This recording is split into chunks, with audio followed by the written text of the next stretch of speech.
Olá, pessoal. Vamos continuar o nosso estudo de tensões.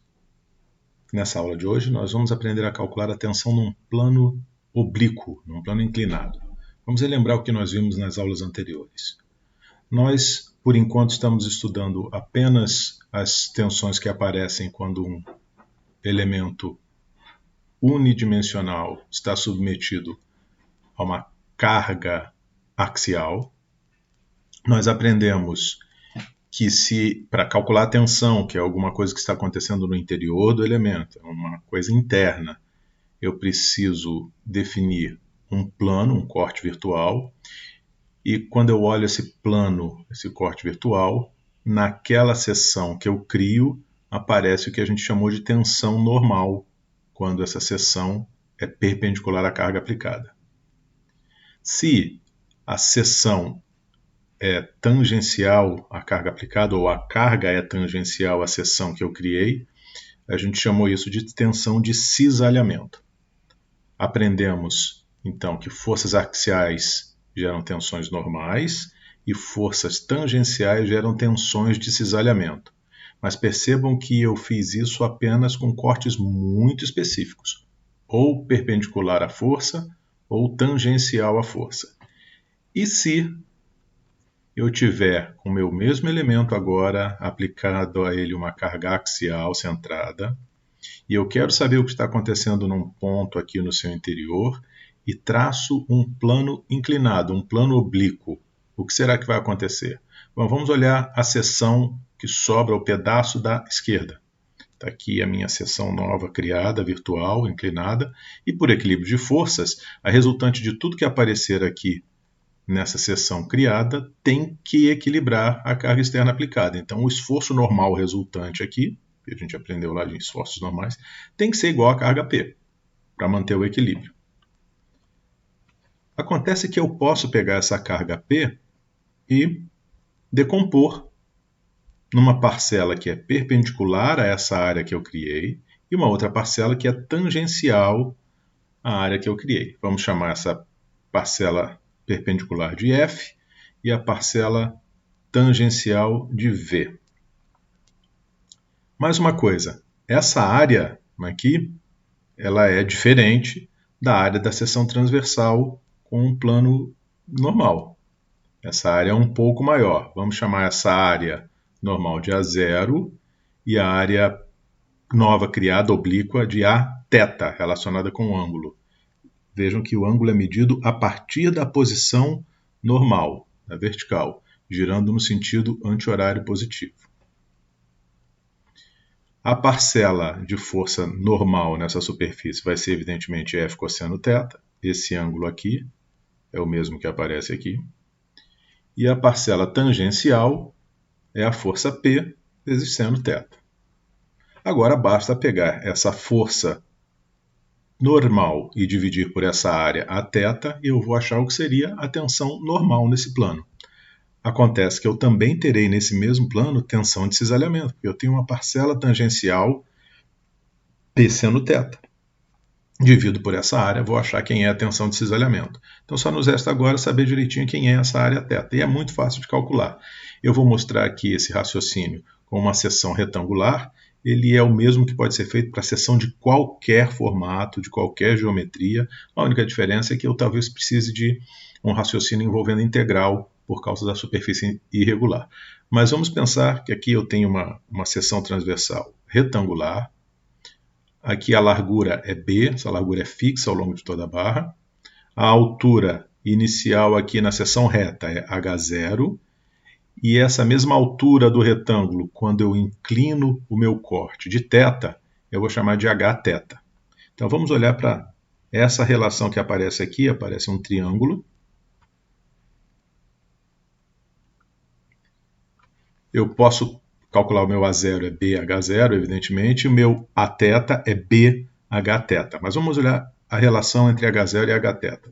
Olhando para essa região aqui com mais detalhes, eu tenho Hθ na hipotenusa de um triângulo retângulo cujo cateto aqui adjacente ao ângulo θ é o meu H0.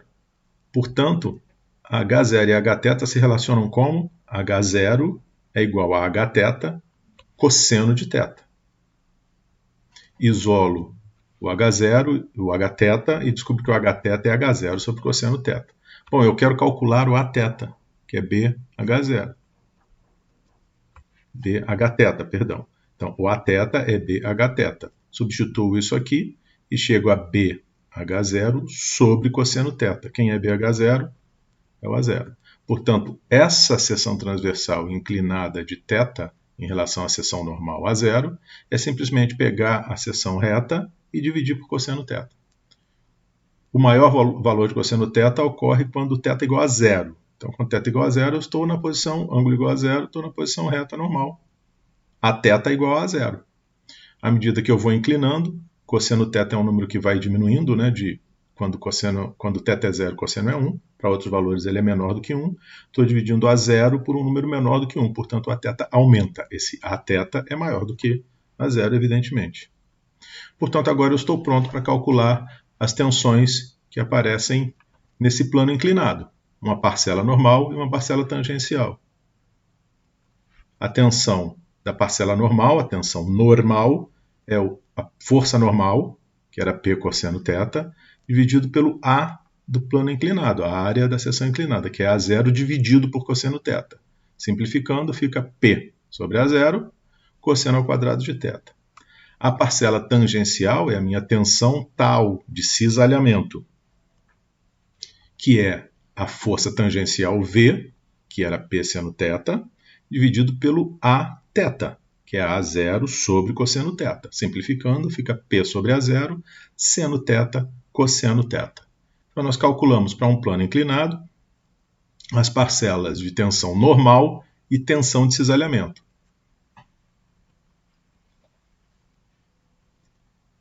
Olhando para essas relações, eu percebo o seguinte, olhem aqui para a tensão normal. Qual é o maior valor possível para cosseno de θ? É 1. Isso acontece quando θ é igual a zero.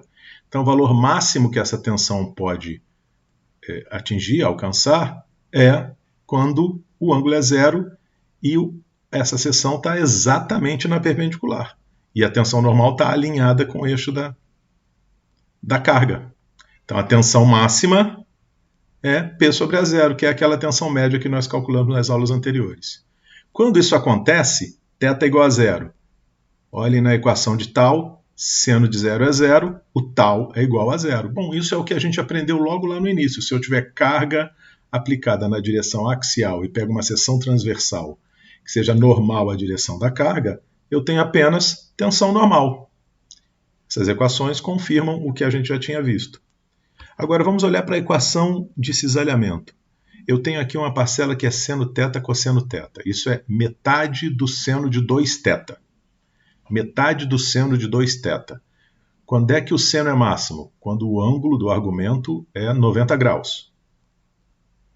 Portanto, seno de 2θ vai ser máximo quando 2θ for igual a 90 graus.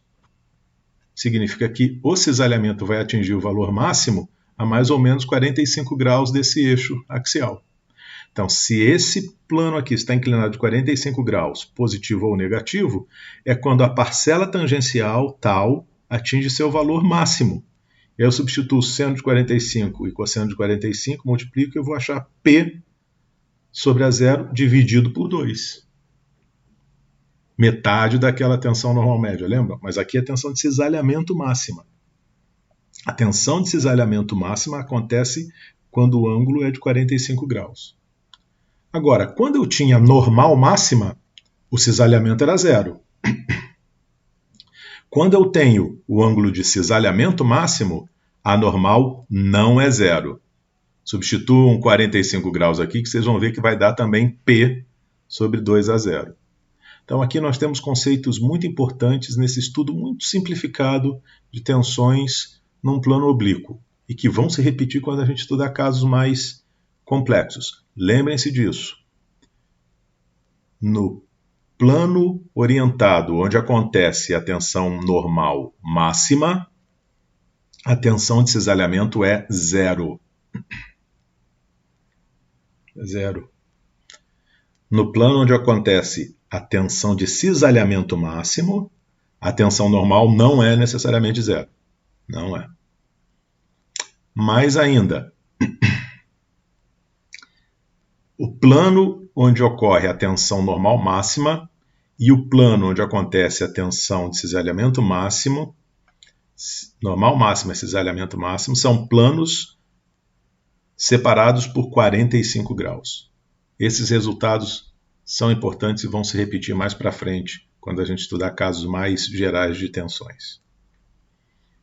Então veja o que nós aprendemos aqui. Em resumo, nós pegamos um elemento que é com carga axial, um elemento prismático só com carga axial centrada, e nós tínhamos aprendido que ao traçar uma seção perpendicular à linha de ação da carga, eu tenho tensão normal agindo nessa seção que eu criei. Na aula de hoje nós vimos que se eu pegar esse ponto de interesse e traçar um plano oblíquo, vai aparecer não apenas tensão normal, mas também tensão de cisalhamento. Eu continuo só tendo esforço normal aplicado aqui, só carga axial normal na barra. Mas quando eu cortei com o plano inclinado, apareceu uma parcela de tensão normal, parcela de tensão de cisalhamento. O sigma que aparece aqui em cima é diferente do sigma que aparece aqui. Aqui o tal é igual a zero, e aqui sigma e tal tem valores iguais, P sobre A dividido por 2. É importante lembrar o seguinte, eu estou falando de um elemento estrutural submetido a cargas P nas duas extremidades e olhando um determinado ponto aqui no seu interior. Quando eu cortei assim, uma seção transversal normal, nesse ponto Q eu acho a tensão sigma. Lembre-se, tensão é uma grandeza que a gente calcula em cada ponto. Pode ser diferente de um ponto para o ponto vizinho. Agora, se eu passar nesse mesmo ponto Q, é o mesmo ponto Q, um plano diferente, eu acho valores diferentes de tensão. Aqui eu tenho sigma igual a P sobre A e tal igual a zero. Aqui eu tenho sigma igual a P sobre A sobre 2, P sobre 2A, e tal P sobre 2A. Isso é bastante importante da gente lembrar. Isso é uma conclusão das mais fundamentais nesse capítulo de conceito de tensão. As tensões que eu calculo no mesmo ponto, vejam, o mesmo ponto, do mesmo elemento estrutural, submetido ao mesmo carregamento, os valores que eu vou encontrar de tensão, as componentes, dependem do plano escolhido. Isso é similar quando eu falo de uma força, né? O vetor força. Quais são as componentes do vetor força? Depende do sistema de coordenadas que eu escolho. Quando eu estou falando de tensões agora, eu também vou estar associando os componentes de tensão que aparecem num ponto ao sistema de coordenadas que define o plano que eu passei naquele ponto. Lembre-se desse conceito, ele é fundamental e a gente vai tratar com ele muitas vezes ao longo das próximas aulas. Por enquanto, é isso. Na próxima aula, a gente vai começar a olhar os estados mais gerais de tensões. Até a próxima.